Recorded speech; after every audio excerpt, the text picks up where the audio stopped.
మెక్సికోలో ఘోర విమాన ప్రమాదం చోటు చేసుకుంది. టోలుకా ఎయిర్పోర్ట్ సమీపంలో ఒక ఫ్లైట్ ల్యాండింగ్ అయ్యే సమయంలో కంట్రోల్ తప్పి కుప్పకూలిపోయింది. ఈ సంఘటనలో ఇప్పటికే 10 మంది మరణించారు. సో అకాపుల్కో నుంచి బయలుదేరినటువంటి ఈ విమానం ల్యాండింగ్కు ప్రయత్నిస్తుండగా ఇంజన్లో టెక్నికల్ ఇష్యూ కారణంగా ఫుట్బాల్ స్టేడియంలో ల్యాండ్ అయిందంట. అయితే ఈ ఫుట్బాల్ స్టేడియంలో ల్యాండ్ చేసే సమయంలో ఆ టైంలో అక్కడ పక్కనటువంటి బిల్డింగ్స్ పైన ఈ విమానం కుప్పకూలిపోయింది. సో ప్రమాదానికి ఇంకా ఎటువంటి కారణాలు అనేది ఇంకా అధికారులు దర్యాప్తు చేపడుతున్నారు. విజువల్స్లో మనం చూస్తూ ఉన్నాం. సో నా వెనకాల కనిపించే విజువల్స్లో కూడా మీరు చూస్తే ఆ ఫ్లైట్ ఎమర్జెన్సీ ల్యాండింగ్ కోసం వస్తుంది. ఒక ఫుట్బాల్ స్టేడియంలో ల్యాండ్ చేయడానికి చూస్తున్నారు. ఎస్, ఇది ఆ ఫ్లైట్. ఇక్కడ మీరు సర్కిల్లో చూస్తున్నారు. ఈ ఫ్లైట్ని అది ఎమర్జెన్సీ టెక్నికల్ ఇష్యూ వచ్చింది.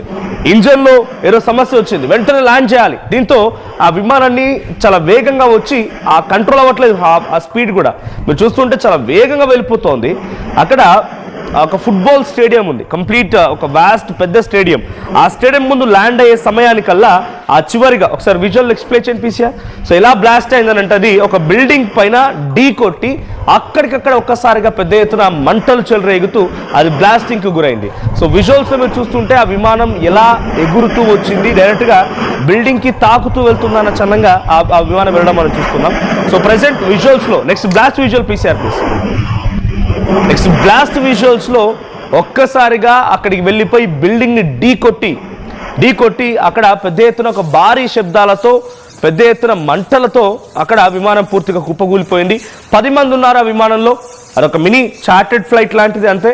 సో దాంట్లో 10 మంది ప్రయాణికులు ప్రయాణిస్తూ ఉన్నారు. దాంట్లో ఒక్కసారి కుప్పకూలడంతో ఇది సిచ్యువేషన్. సో అది బిల్డింగ్ మీద కుప్పకూలిపోయింది. ఇక్కడ బిల్డింగ్.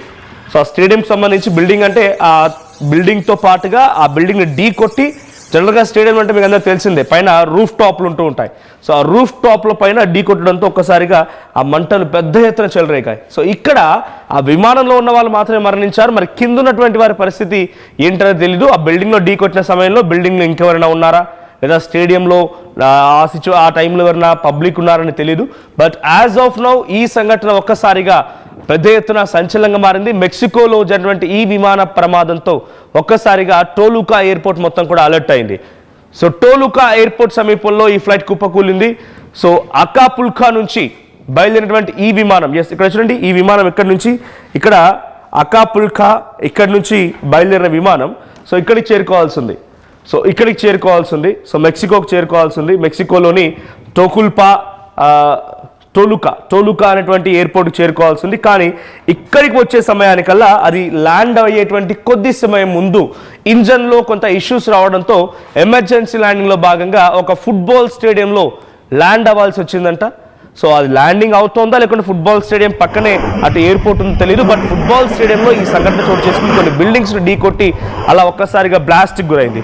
సో విజువల్స్లో మీరు చూస్తుంటే ఆ విమాన ప్రమాదం ఏ స్థాయిలో జరిగిందో అర్థమవుతుంది. సో ప్రజెంట్ జరిగేటువంటి ఈ సంఘటన పైన ఒక్కసారిగా అటు దర్యాప్తును కూడా ఆదేశించారు. సో ఈ దర్యాప్తులో ఏం తేలుతుందో చూడాలి. బట్ ఈ మధ్య కాలంలో విమానాలు గాల్లో ఎగురుతూ ఉండగానే అక్కడ ప్రమాదాలు చోటు చేసుకోవడాలు, అది ల్యాండింగ్ అయ్యే సమయానికి ప్రమాదాలు చోటు చేసుకోవడాలు. A small plane crashed in central Mexico while trying to make an emergency landing, killing at least 10 people, and a Mexico State Civil Protection Coordinator Adrian Hernandez told the press. So ఆయన చెప్పే వివరాల ప్రకారంగా San Mateo ఆంటెన్కో industrial located 3 miles. So ఎక్కడ జరిగిందంటే ఈ ఘటన San Matteo అటెన్కో అనేటువంటి ఒక ఇండస్ట్రియల్ ఏరియాకి 5 కిలోమీటర్ల దూరంలో ఈ టోలుకా ఎయిర్పోర్ట్ ఉంది. సో ఆ టోలుకా ఎయిర్పోర్ట్ దగ్గర నుంచి పడమటి వైపుగా మెక్సికో సిటీ అనే ఆ మధ్యలో టోలుకా ఎయిర్పోర్ట్కి ఒక 50 కిలోమీటర్ దూరం అంట. సో టోలుకా ఎయిర్పోర్ట్కి 50 కిలోమీటర్ దూరంలో, అండ్ అక్కడ ఇండస్ట్రియల్ ఏరియా ఏదైతే ఇన్సిడెంట్ జరిగిందో అక్కడ నుంచి ఒక 5 కిలోమీటర్ దూరం. అంటే ఒకవేళ ఇండస్ట్రియల్ ఏరియా దగ్గర పడి ఉంటే కనుక ఈ ప్రమాద తీవ్రత మరోలా ఉండేది, మరణాలు కూడా ఇంకా నెక్స్ట్ లెవెల్గా ఉండేవి. The plane had apparently tried to land on a soccer field, but the metal roof of a nearby business starting a large fire. The crash is under investigation. అంటే అక్కడ ఎమర్జెన్సీ ల్యాండింగ్లో భాగంగా ఇంకా 50 కిలోమీటర్లు ఉంది ఎయిర్పోర్ట్, టోలుకా ఎయిర్పోర్ట్. అది start అయినటువంటి ఆ ప్రాంతం నుంచి ఇంకా రీచ్ అవ్వడానికి ఒక 50 కిలోమీటర్ దూరం ఉందంట. అంటే ఆల్మోస్ట్ ఆల్ ఇక రీచ్ అయిపోయింది. ఇంకొక 5-10 నిమిషాల్లో టార్గెట్ రీచ్ అయ్యి డెస్టినేషన్లో సేఫ్గా ల్యాండింగ్ అయ్యేది. కానీ 50 కిలోమీటర్ దూరంలో ఉండగానే ఒక్కసారిగా ఇంజన్లో ఏదో టెక్నికల్ ఇష్యూ కారణంగా ఇంజన్ ఆగిపోయింది.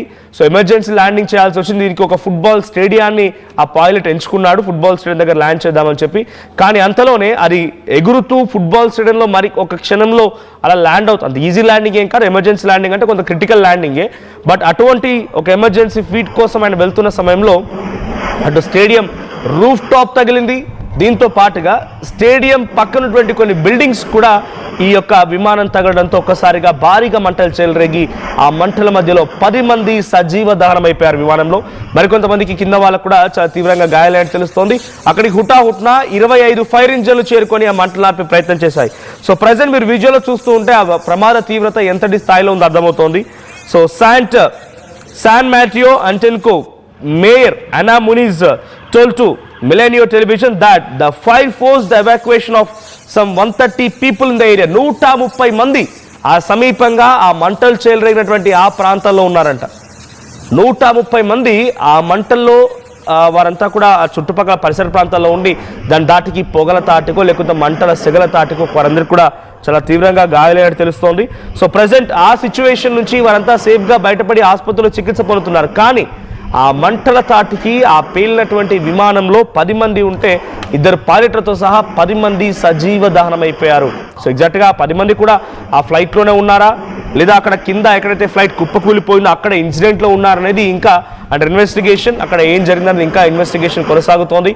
సో మెక్సికోలో జరిగినటువంటి ఈ ఘటనతో ఒకసారిగా నగరం మొత్తం కూడా ఉలిక్కి పడింది. సో టులుకో ఎయిర్పోర్ట్లో సేఫ్గా ల్యాండ్ అవ్వాల్సినటువంటి ఈ విమానం ఒక్కసారిగా ఇది ఒక ప్రైవేట్ జెట్. సో ఇది చాలా తక్కువ మందితో వెళ్తున్నటువంటి ఒక చిన్న విమానం. సో ఆ విమానంలో ఉన్నవారంతా కూడా స్పాట్లోనే మరణించగా ఇంకా కింద ఉన్నవారి పరిస్థితి ఏంటనేది ఇంకా తెలియాల్సి ఉంది. ఒక ఎమర్జెన్సీ ల్యాండింగ్లో భాగంగా ఫుట్బాల్ స్టేడియంని ఎంచుకొని ఫుట్బాల్ స్టేడియం దగ్గరికి వెళ్తున్న క్రమంలో ఇన్సిడెంట్ చోటు చేసుకుంది. అయితే 5 కిలోమీటర్ల ముందే అక్కడ నుంచి ఇంకో 5 కిలోమీటర్లు వెళ్తే అక్కడ ఇండస్ట్రియల్ ఏరియా ఉందట, మొత్తం కంప్లీట్ ఇండస్ట్రీస్ ఉన్నాయి. సో ఒకవేళ కనుక ఈ ప్రమాదమే అక్కడ జరిగి ఉంటే ఈ ప్రమాద తీవ్రత మరో లెవెల్గా ఉండేది, మరొక ఎక్స్ట్రీమ్గా ఉండేది. సో ఇప్పుడు ఎక్కడైతే ప్రమాదం జరిగిందో ఇక్కడి నుంచి ఇంకో 50 కిలోమీటర్లు ప్రయాణిస్తే అక్కడ వాళ్ళ సేఫ్ డెస్టినేషన్ ఉండేది, అక్కడ రీచ్ అయిపోయేవారు, సేఫ్ ల్యాండింగ్ కూడా జరిగి ఉండేది. కానీ అంతకంటే ముందే ఈ సమస్య రావడంతో గాల్లోనే ఏం చేయాలో తెలియక ఫుట్బాల్ స్టేడియం ల్యాండ్ చేస్తున్న క్రమంలో ఈ యొక్క ఇన్సిడెంట్ చోటు చేసుకుంది. సో గాల్లోనే ప్రాణాలు కలుస్తూ ఉన్నాయి. సో విమాన ప్రమాదాలు రోజు రోజుకు పెరగడం మనం చూస్తూ ఉన్నాం. సో ఒకవైపు విమాన ప్రమాదాలు పెరుగుతూ ఉన్నాయి, ఎక్కడ చూసినా కూడా ప్రమాదాల తీవ్రత ఏ స్థాయిలో ఉంటుందంటే 10ల సంఖ్యలో మరణాలు సంభవిస్తూ ఉన్నాయి. సో మెక్సికోలో జరిగినటువంటి ఈ ప్రమాదానికి సంబంధించి అయితే ప్రజెంట్ ఒక ఇన్వెస్టిగేషన్ టీమ్ని కూడా అనౌన్స్ చేశారు అక్కడ ప్రభుత్వం. సో ఇన్వెస్టిగేషన్ కొనసాగుతుంది. మరి దీని గల కారణాలు ఏంటో తెలియాల్సి ఉంది. బట్ ఈ ఇంజన్ ఒక్కసారిగా ఫెయిల్ అవడమే దీనికి ప్రధాన కారణం అన్నట్టుగా అక్కడ ఏటీసీతో మాట్లాడినప్పుడు సమయంలో కానివ్వండి, లేకుంటే అక్కడ బ్లాక్ బాక్స్, కాక్పిట్ ఇవన్నీ మనం విన్నాం. అంటే బ్లాక్ బాక్స్ అంటే ఏం జరిగింది, టెక్నికల్ సమస్యలు అనేది అక్కడ బ్లాక్ బాక్స్లో రికార్డ్ అయి ఉంటుంది. కాక్పిట్ అంటే అక్కడ ఇద్దరి మధ్యలో జరిగినటువంటి సంభాషణ, పైలట్ ఇద్దరి మధ్యలో జరిగే సంభాషణ కూడా ఆ కాక్పిట్లో ఆడియో రికార్డు ఉంటూ ఉంటుంది. సో అది వెలికి తీసిన తర్వాత ఏం జరిగింది, ఇంకేదైనా సమస్య ఉందా, ఇంజన్ టెక్నికల్ ఇష్యూనేనా లేదంటే కంట్రోల్ చేయలేకపోయారా, ల్యాండింగ్ సమయంలో ఎటువంటి సిచ్యువేషన్ ఉంది, ఇవన్నీ విషయాలు కూడా తెలిసే అవకాశం ఉంది. బట్ యాజ్ ఆఫ్ నౌ అక్కడ సంఘటనలో 130 మంది కింద పబ్లిక్ ఉన్నారు. వారందరికీ కూడా చిన్న గాయాలయ్యి వారందరికీ కూడా ఆసుపత్రిలో చికిత్స అందిస్తున్నారు. బట్ 10 మంది కూడా సజీవ దహనం అయిపోయారు. మంటల తాటికి పలు భవనాలు, ఆ బిల్డింగ్ స్టేడియంకి సంబంధించినటువంటి చుట్టూ రూఫ్ టాప్ మొత్తం కూడా అగ్నికి ఆహుతైపోయింది. సో విజువల్లో చూస్తున్నారు, రూఫ్ టాప్ మొత్తం కుప్పకూలిపోయింది. ఆ రూఫ్ టాప్ మొత్తం కూడా కుప్పకూలిపోయింది. మంటల తాటికి మొత్తం కూడా అక్కడ బూడిదైపోయిందని చెప్పాలి. సో 25 ఫైర్ ఇంజిన్లు అక్కడికి చేరుకునే మంటలు నడిపే ప్రయత్నం కొనసాగుతోంది. సో ఇంకా అక్కడ గాయాల పాలన వారి పరిస్థితి తెలియాల్సి ఉంది. బట్ యాజ్ ఆఫ్ నౌ ఒక ఇన్వెస్టిగేషన్ ఆదేశించారు. This content had some disturbing visuals, viewer description is advised. ఈ కాంటెంట్ మిమ్మల్ని కొంత కలవరపాటు గురి చేసే అంశాలున్నాయి, తగు జాగ్రత్తలు తీసుకోమని RTV